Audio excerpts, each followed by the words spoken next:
দেখো, প্রায় অনেক দিনই হলো তোমাদের সাথে কোনো রান্নার ভিডিও আমি শেয়ার করিনি। হ্যালো এভরিওয়ান, আমি নেহা। আমার নতুন একটা ভিডিওতে তোমাদের সকলকে স্বাগত জানাই। প্রথমেই এখানে আমি বেশ অনেকগুলো গোটা গোলমরিচ, তার সাথে ৩-৪টে দারচিনি, ২-৩টে এলাচ আর ৩-৪টে লবঙ্গ নিয়ে অল্প একটু লবণ দিয়ে ভালো করে ড্রাই রোস্ট করে নিয়েছিলাম। তারপরে কিন্তু আমি এটা ভালো করে ঠান্ডা করে নিয়ে শিলনোড়াতে বেটে নিয়েছিলাম। তোমরা কিন্তু চাইলে এটা মিক্সিতেও গুঁড়ো করে নিতে পারো। এই দেখো কত সুন্দর গুঁড়ো হয়ে গেছে। এভাবে কিন্তু আমি সব মশলাই আজকে শিলনোড়াতে বেটে নিয়েছিলাম। দেখো, এখানে কিন্তু আমার আদা রসুনও বাটা হয়ে গেছে। আর আমরা যেহেতু খুব বেশি ঝাল খেতে পারি না, তাই এখানে ৫-৭টাই কাঁচা লঙ্কা নিয়েছি আর তার সাথে অনেকটা পরিমাণে ধনেপাতা নিয়েছি। কারণ আজকের মেন উপকরণই হচ্ছে কাঁচা লঙ্কা আর ধনেপাতা। দেখো, এখানে কিন্তু এটাও বাটা হয়ে গেছে। আর এখানে আরো ৪-৫টা কাঁচা লঙ্কা আমি বড় বড় করে কেটে নিয়েছি, তার সাথে বেশ অনেকটা পরিমাণে পেঁয়াজ কাটা হয়েছে। আর নিয়ে নিয়েছি একটা গোটা লেবু। তবে লেবুটার কাজ এখন না, এটার কাজ পরে, তোমরা আস্তে আস্তে দেখতে পারবে। চলো এবার চিকেনটাকে ভালো করে ম্যারিনেট করা হোক। দেখো, প্রথমেই কিন্তু আমি এখানে মাংসটাকে ভালো করে ধুয়ে জল ঝরিয়ে রেখেছিলাম। এরপরে দিয়েছি পরিমাণ মতো লবণ, কেটে রাখা কাঁচা লঙ্কা আর কেটে রাখা কুচানো পেঁয়াজ। তোমাদের এখানে মনে হতেই পারে যে পেঁয়াজের পরিমাণটা অনেক বেশি, কারণ আমার কিন্তু এখানে মাংস ১ কেজির বেশিই ছিল। তারপরে এখানে দিয়েছি আদা রসুন বাটা, আর দিয়েছি ৫০ গ্রাম মতো তেল, আর সবশেষে দিয়েছি সামান্য পরিমাণে হলুদ। সবকিছু এখানে দিয়ে নেওয়ার পর কিন্তু ভালো করে মাখিয়ে এটাকে মিনিমাম ০.৫ ঘন্টা মতো রেখে দিতে হবে। যেহেতু রান্নাটা পরপর হবে, তাই কিন্তু বেশিক্ষণ ম্যারিনেট করে রাখার কোনো দরকার নেই। আচ্ছা, এবার একটা কথা তোমাদের সাথে শেয়ার করি। এই রেসিপিটা কিন্তু একদমই আমার না। কটা দিন আগে দিদি ফেসবুক দেখছিল, আর তখন এই রেসিপিটা ওর চোখে পড়ে। আর আমাকে বানানোর জন্য অনেক দিন ধরেই বলছিল। তো ফাইনালি আজকে বানিয়েই ফেললাম। এবার দেখো, এখানে কিন্তু কড়াই গরম করা হয়ে গেছে। আর এটার মধ্যে কিন্তু পরিমাণ মতো তেলও দিয়েছি।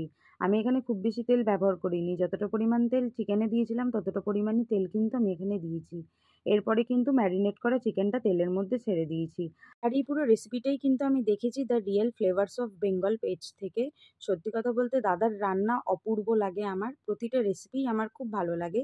আর সেখান থেকেই বেছে নেওয়া এই রেসিপিটা। আমি জানি না আমি কতদূর কি করতে পেরেছি, তবে চেষ্টা করেছি কিছুটা হলেও দাদার মতো করার। দাদা এখানে যা যা বলেছে আমি সেইভাবেই করার চেষ্টা করেছি। এখানে হয়তো কিছুটা হলেও পরিমাণ এদিক ওদিক হতে পারে, তবে আমি প্রায় অনেকটাই চেষ্টা করেছি দাদার মতো করে করার। আর এখানে কিন্তু আমি মাংসটা কড়াইতে দেওয়ার পর প্রথম ২০ থেকে ২৫ মিনিট কিন্তু হাই ফ্লেমে ভালো করে কষিয়ে নিয়েছিলাম।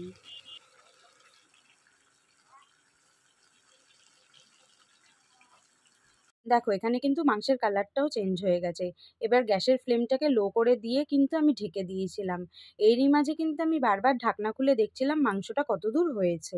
দাদার অধিকাংশই রান্না যেহেতু আমার ভীষণ পরিমাণে ভালো লাগে, তা থেকেই কিন্তু বেছে নেওয়া এই রেসিপিটা। আবার কিন্তু কেউ এটা বললো না যে আমি দাদাকে কপি করেছি, এটা কিন্তু একদমই না। আমারও যেহেতু রান্না করতে বেশ ভালো লাগে, তাই জন্যই কিন্তু আমি এই রেসিপিটা করেছি। দেখো, এখানে 80% কিন্তু মাংসটা হয়ে গেছে।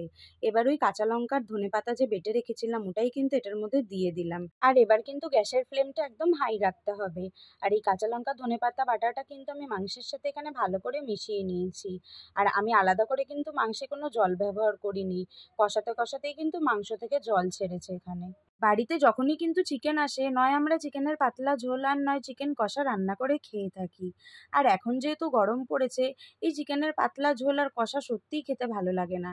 তবে এই রেসিপিটা করে কিন্তু একবার হলেও খাওয়া যায়। সত্যি কথা বলছি, অসম্ভব সুন্দর লাগে এটা খেতে। আর খুব টেস্টিও হয় এটা। দেখো, তোমাদের সাথে কথা বলতে বলতে কিন্তু আমার এখানে মাংসটা হয়ে গেছে। মাংস থেকে কিন্তু তেল ছেড়ে দিয়েছে, তোমরা দেখতেই পাচ্ছ। আর মাংসের কালারও কিন্তু চেঞ্জ হয়ে গেছে। এবার কেটে রাখা পাতিলেবুর রস এখানে দেব। আর আগে থেকে ভেজে রাখা যে মশলাটা আমি বেটে নিয়েছিলাম, সেটা দিয়ে ভালো করে নেড়েচেড়ে নামিয়ে নিলেই কিন্তু রেডি কাঁচা লঙ্কা ধনেপাতা মুরগি। সত্যি বলতে চিকেনের একঘেয়ে রেসিপি যখন ভালো লাগে না খেতে, তখন কিন্তু এই কাঁচা লঙ্কা ধনেপাতা মুরগি রান্না করে কিন্তু খেয়ে দেখতেই পারো। মুখের স্বাদে অনেকটা বদল ঘটে। আর আমার কিন্তু এটা সত্যিই অনেক ভালো লেগেছিল। আর তার সাথে কিন্তু আমার বাড়ির সকলেরই এটা খুব ভালো লেগেছে। এবার বলো, তোমাদের এই রান্নাটা কেমন লাগলো? আর বানিয়ে খেতে কিন্তু একদমই ভুলো না। একবার হলেও কিন্তু বাড়িতে ট্রাই করো। চলো এখন তবে আসি, দেখা হবে নেক্সট ভিডিওতে। সকলে ভালো থেকো, সুস্থ থেকো, সাবধানে থেকো। টাটা।